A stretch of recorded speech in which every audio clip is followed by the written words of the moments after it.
नमस्कार, मैं हूं आपके साथ रोहित। इस वक्त की बड़ी खबर बीबीसी के ऑफिस से जुड़ी हुई आ रही है। आपको बता दें कि बीबीसी के ऑफिस पर रेड पड़ी है। भारत में दिल्ली और मुंबई में बीबीसी के दफ्तर पर रेड पड़ी है, जिसके बाद वहां पर सभी कर्मचारियों के फोन जब्त कर लिए गए हैं। और ये इस वक्त की बड़ी खबर है। जिस तरीके से बीबीसी ने प्रधानमंत्री नरेंद्र मोदी पर विवादित डॉक्यूमेंट्री बनाई थी, उसके बाद से ही बीबीसी विवादों में था और लगातार उसकी चर्चाएं हो रही थी। और अब बीबीसी के ऑफिसेस पर लगातार रेड पड़ रही है। दिल्ली और मुंबई के ऑफिसेस पर रेड पड़ी है। सूत्रों ने बताया है कि ऑफिस के अंदर मौजूद सभी कर्मचारियों का फोन जब्त कर लिया गया। किसी को भी फोन इस्तेमाल करने की इजाजत नहीं है। सभी कर्मचारियों को एक ही कमरे में रखा गया। मुंबई के बीबीसी दफ्तर में किसी से भी संपर्क नहीं हो पा रहा है। फिलहाल सूत्रों से पता चला है कि आयकर अधिकारी इलेक्ट्रॉनिक उपकरणों का बैकअप लेंगे और इसे लोगों को वापस उसके बाद सौंप देंगे। मतलब सभी का फोन सीज कर लिया गया है। और इसके अलावा बीबीसी के कहा जा रहा है कि कई अकाउंट्स को भी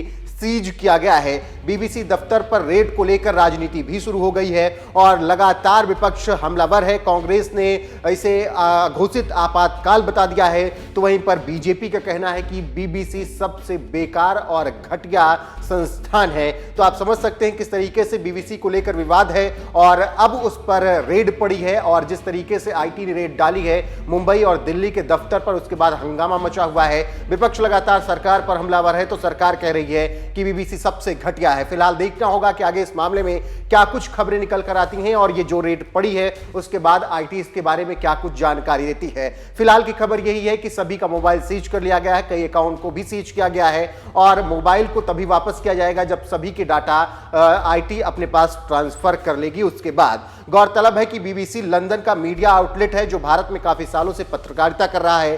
हाल ही में बीबीसी अपनी एक विवादित डॉक्यूमेंट्री को लेकर काफी चर्चा में रहा।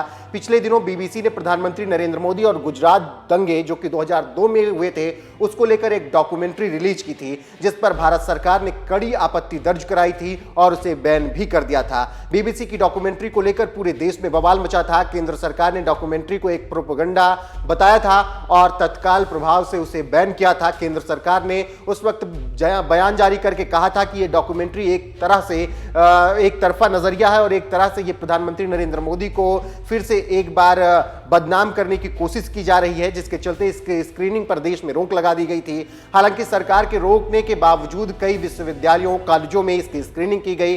दिल्ली के जेएनयू में इसको लेकर काफी बवाल हुआ, जामिया में भी ऐसा कुछ हुआ और हैदराबाद यूनिवर्सिटीज में भी इसकी स्क्रीनिंग रखी गई थी, जहां पर भी खूब हंगामा हुआ था। तो फिलहाल इस पूरे मामले को लेकर भारत और ब्रिटेन भी आमने सामने आए हुए थे और ब्रिटेन के प्रधानमंत्री ऋषि सुनक ने साफ कह दिया था कि बीबीसी की डॉक्यूमेंट्री से सरकार का कोई भी लेना देना नहीं है। भारत सरकार ने इसकी उस वक्त आलोचना की थी और अब बीबीसी के दफ्तर पर रेड पड़ रही है, जिससे यह समझ में आ रहा है कि जो डॉक्यूमेंट्री बनाएगी उसके बाद से, जब से बीबीसी विवाद में आया है उसके बाद से ही अब सरकार की टेढ़ी नजर उस पर है और दिल्ली और मुंबई के दफ्तरों पर रेड पड़ी है, जहां पर सभी कर्मचारियों का फोन जब्त कर लिया गया है। खबर यह भी है कि कई अकाउंट को भी सीज किया गया है। अब आईटी पूरी तरीके से इस पर जांच करेगी, उसके बाद ही आगे कुछ खबरें निकल कर आएंगी। जो खबरें आप तक आएंगी वो हम आप तक जरूर पहुंचाएंगे। फिलहाल की बड़ी खबर यही है कि दिल्ली और मुंबई दफ्तर पर बीबीसी के आईटी की रेड पड़ी है।